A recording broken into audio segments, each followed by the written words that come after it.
ابراہیم پردہ ہوئے، امام حسین علیہ السلام حیات میں ہے، وہ قربانی جو ہے وہ باقی رہی قربانی، جو ابراہیم علیہ السلام اسماعیل علیہ السلام کی قربانی تھی وہ قربانی کو اللہ تعالیٰ باقی رکھنا تھا۔ اور یہاں مشیت الہی تھی کہ حضور نبی کریم صلی اللہ علیہ وسلم کی حکمت عملی تھی کہ امام حسین علیہ السلام کو آپ نے بحیات جاویدہ آپ کو قبول کی۔ اس کے بعد آپ ولادت ابو الفضل عباس کے تعلق سے بھی ہمارے پیش و مقرر نے فرمایا، جب کچھ عرصے کے بعد جب کربلا کے واقعے کا ذکر حضور نبی کریم صلی اللہ علیہ وسلم کو اطلاع ہوئی، میں کنارے کنارے اور اشارتاً آگے بڑھ رہا ہوں کیونکہ وقت کی تنگی ہے۔ جب اشارہ ہوا کہ کربلا کے واقعہ رونما ہونا بڑا تفصیل واقعہ ہے، تو حضور نبی کریم صلی اللہ علیہ وسلم نے اپنی بیٹی سے فرمایا کہ آپ کو آپ کے یہ میرے نواسے کو یہ امت شہید کرے گی، تو آپ رونے لگے۔ حضور صلی اللہ علیہ وسلم بھی رونے لگے، تو بولے کہ اس وقت میرے حسین کی نصرت کون کرے گا؟ تو آپ نے فرمایا کہ ہاں، خاتون جنت نے اس وقت ایک خاص دعا کی، بابا آپ کی نصرت کے لیے مولا کائنات ہیں اور میرے بیٹے کی نصرت کے لیے کون ہے؟ تو خاتون جنت کی خاص دعا رہی، پروردگار عالم تو میرے حسین کے لیے مولا کائنات کو ایک ایسا بیٹا عطا فرما جو حسین کی نصرت کرے۔ وہ دعا کا نتیجہ ہے کہ حضرت ابو الفضل عباس دنیا میں تولد اور وارد ہوئے۔ خاتون جنت بی بی فاطمہ الزہرا سلام اللہ علیہ کی دعا ہے کہ حضرت ابو الفضل عباس دنیا میں وارد ہوئے، تولد ہوئے، ظہور ہوئے۔ اور ایک بات حسن کا ذکر کریں، ہمارے پیش و مقرر خمر بنی ہاشم، خمر کے معنی ہے چاند کے، بنی ہاشم قبیلہ ہے۔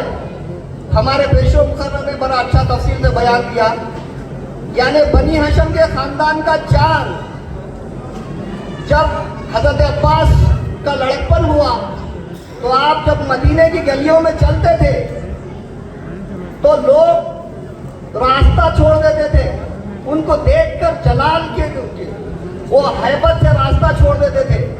آپ اپنے میں ایک جلالی کیفیت رکھتے تھے اور حسن کو خمر بنی ہاشم تھا۔ تو مدینے کے لوگ آ کر خاتون کے پاس فرمائے کہ اے بی بی، جب حضرت عباس محلے سے گلیوں سے گزرتے ہیں تو لوگوں میں خوف طاری ہو جاتا ہے۔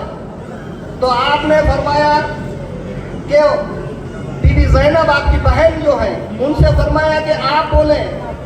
تو بی بی زینب نے فرمایا حضرت عباس کو، آپ مدینے کے گلیوں میں نقاب اوڑھ کر راستہ طے کریں۔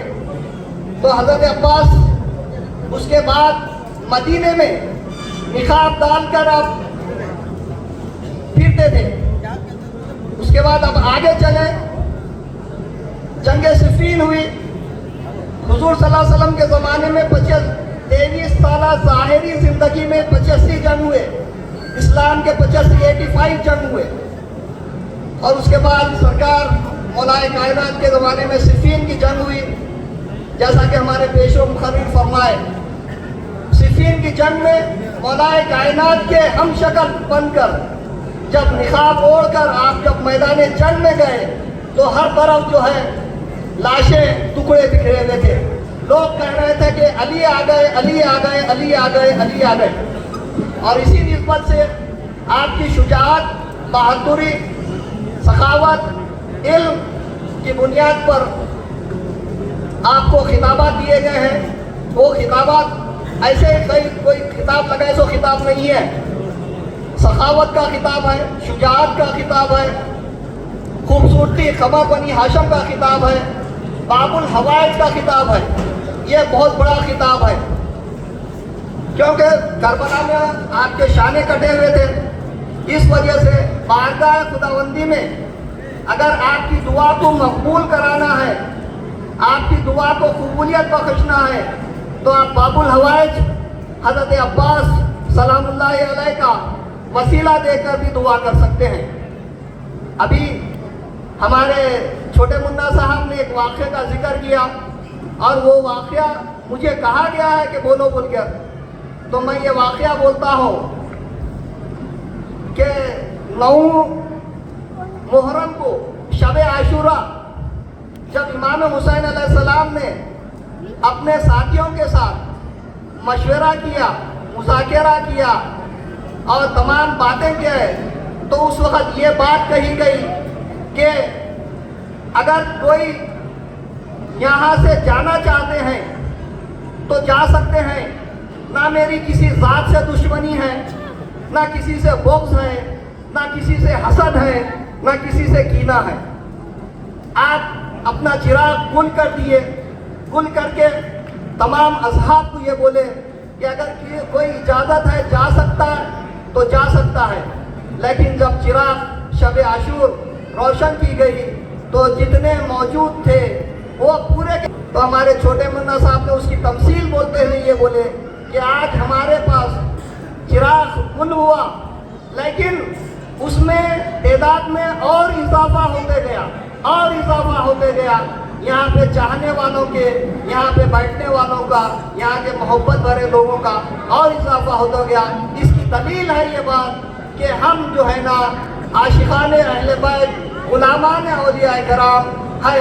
اور میں اور زیادہ نہ بولتے ہوئے تمام حاضرین محفل سے ہمارے بڑے منا صاحب نے خاص طور پر کہا ہے اور خادر بادشاہ صاحب، چھوٹے منا صاحب نے کہا ہے، ان کی طرف سے آپ تمام کا، اہلیان حبلی کا اور مریدین متقدین عقیدت مندوں کا دور دور سے تشریف لائے ہیں، آپ کے صاحب کے کہنے کے اوپر ان کا شکریہ ادا کریں۔ اور میں اسی بات پر اپنی تقریر ختم کرتا ہوں۔ وما علینا الا البلاغ۔